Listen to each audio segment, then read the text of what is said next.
Hello there, Seraphim17 once again, bringing you Chapter 10 in my Crysis 2 Super Soldier difficulty video walkthrough. And this one's called Corporate Collapse. Excuse me, and the reason it's called that is because we're going to be seeing a lot of corporate buildings sink into ashes, cause I don't know if you've noticed over the last 10 chapters, but New York is in the shit pit when it comes to this future of it. Now what's going to happen here on the level is you're going to be pushing through these mixtures of, you know, urban slash jungle environments, and you're going to be killing Seth. And for the moment you've got your team with you, but that will kind of change as you start going solo on certain areas. But it's an interesting level, this, and it's another long one, just like the last one. It's got 2 parts to it, and both parts are pretty lengthy, so just get used to doing your Crysis thing, because you're surely going to be seeing a lot of it in this video. But what I wanted to talk about was anybody who's one of my subscribers who spends any, you know, large amount of time on YouTube will probably know about big name Call of Duty commentators on YouTube. People with, you know, in excess of 100,000 subscribers, in excess of 200,000 subscribers, even 300,000 subscribers. Channels that are behemoths on YouTube, really fucking big channels that have worked their ass off to get where they are, and they're finally getting the recognition for the gameplays that they put up. And in the month of March, a handful of these pretty big channels have got together and done something called the Commentator March Madness. And it was a competition for unknown channels and slightly larger channels to try and bridge, you know their content to a wider audience. And right now I get seen by that fucker over there, so I'm in the shit. But it's a massive, you know, like publicity event for small channels and big channels alike. And what it basically is, I think it's something along the lines of, because it's happening as I speak, 60 odd YouTube channels are competing together, and they've put it into like a tournament table. And what happens is, of each part of the tournament, it's 2v2, sorry, 1v1, and you face off against whoever you put with, and you both make a video, and it's uploaded onto the channel, and then the subscribers, they say which one they like and who they think should deserve to win for whatever reason, and then there's a panel of judges that are anonymous that are going to mark it and grade it. And it seems like a fantastic idea. And look at this. I don't know what happened right now. Is that a glitch? Should it last that long? Was it stuck in the graphics? What was going off there? No idea. But it's a fantastic idea, and it is going to be fantastic for the people that were in it. And when I first heard about it from one of the bigger channels that started doing it, I thought it was just going to be for Call of Duty. They did mention, do a video that you think you do best for your entry, and I assumed it was either going to be people, you know, shooting guns or doing something silly with the self on camera, or some really high quality YouTube commentary on Call of Duties. So just, you know, a bit of multiplayer of maybe some ridiculous scores with some silly commentaries put on top of them. And I could have done that. I could have, you know, thrown up a pretty high kill game and then just talked a load of shit on top of it and tried to make people laugh and try to be, you know, as on the edge as I could with what I say, and just been really not so much offensive, but, you know, a little racy, so that people, you know, stop for a second and think, did he really just say that? Because I'm the type of person that, you know, I say it as it is. I talk a lot of shit. I'm very opinionated, and I don't mind if I offend people, because at the end of the day, if you don't like me, don't watch. It's that fucking simple. And I could have easily done that on that commentary thing, but I just thought I wouldn't really have stood out that much in that competition, so I didn't bother to enter.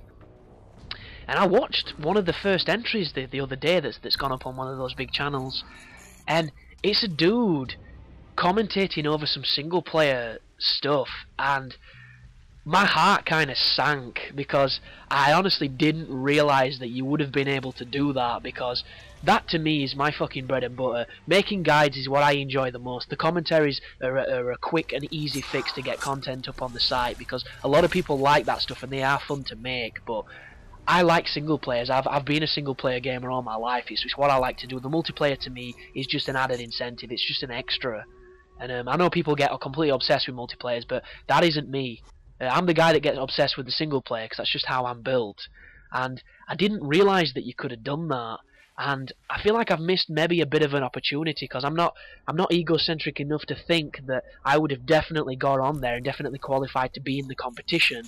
But I like to think I put out a level of quality that could have at least got me noticed a little bit more than what I am. And yeah, I think I've missed a good thing by not entering into that. So my bad, really. But back to the game anyhow. You know, you win some, you lose some. I don't mind. It's just, yeah, I was stunned when I saw that. I kind of fucked myself and shot myself in the foot. But the point of this section now is if you stealth all the way around to where I've just gone, you can pick up this mounted gun. Then with this mounted gun, you can blow up this garage door. Once you've done that, you've done the level. You've done that section of this level. So, nice and simple. You can swim inside now and you can carry on to the next section. If you try and run and gun that moment, if you try and go through, you know, all guns blazing, you're probably going to have some trouble, but I've just shown you a way to stealth it and it's dead simple. This bit, however, is not. And if you can stealth through this section, then you're pretty damn decent at the game, because I tried stealthing through 2 or 3 times and I got to a section where my guy just would not jump through a window, because you have to jump crouch on this game. They don't mantle like a fucking regular first-person shooter, and the only other option to go forward was through a metal detector that tells people you're there. So I literally said, fuck this, and I decided to kill everyone. So this is me going guns blazing, and apparently you can't shoot through corrugated fence, but there you go. And yeah, I'm going to be shooting some dudes, so there's a 50 cal gunner there. Make sure you take him out first or he will cause you trouble, and then just use your abilities however you please. Use your armor if you're going head on against a guy. Use your cloak if you want to get some essence of surprise.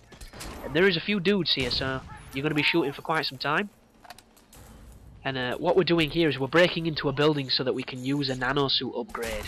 And spoiler alert, I might as well say, it's a trap. And what's going to happen when we get there is we're going to get attacked by a hit squad. And I've said hit squad because I like using fancy words. All they are is another bunch of fucking soldiers that we've been killing for the rest of the game, and they're going to attack you once you use the console.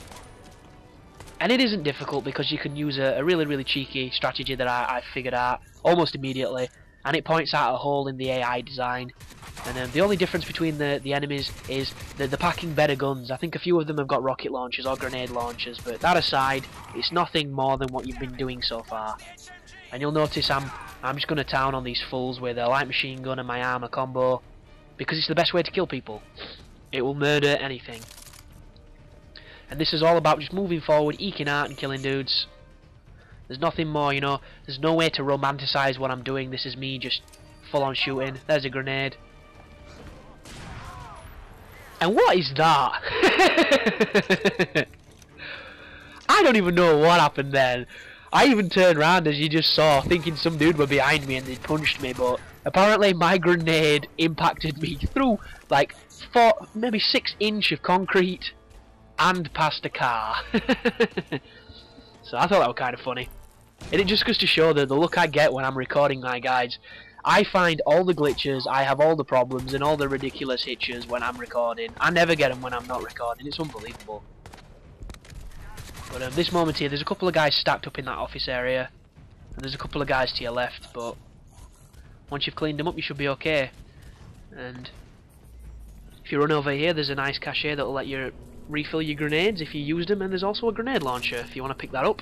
And the grenade launcher on this game looks a little bit like the one on Reach. The only difference being is it's not a complete and utter pile of dog shit. On this game it's really good. I only personally use it when I'm taking on the pingers, which is the giant mechanical walker things that I absolutely hate, and you're going to be seeing quite a lot of as we get into the next few chapters.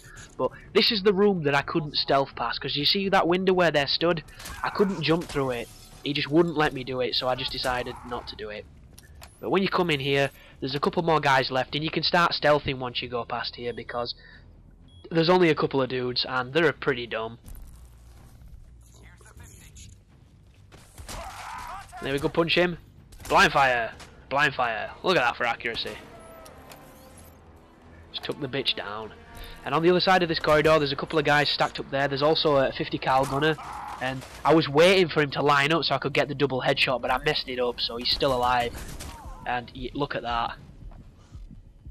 That is one of those times where I was in cloak, he shouldn't have been able to see me, but for some reason he could, and that is what happens when you don't have armour on and a dude shoots at you. That is pretty bad. And then there's this guy who I don't know if he was taking a squat in a corner and doing a little shit or what, but I did not see him. And then come in here, refill your stuff, and there's one of the vault guns on there, and I saw on a forum the other night that a lot of people really like the vault gun, but I didn't like it at all. I thought it was kind of gay. I don't even like that jackal shotgun either. One gun I really like is the Gremlin, which is a triple burst assault rifle that you get midway through the game.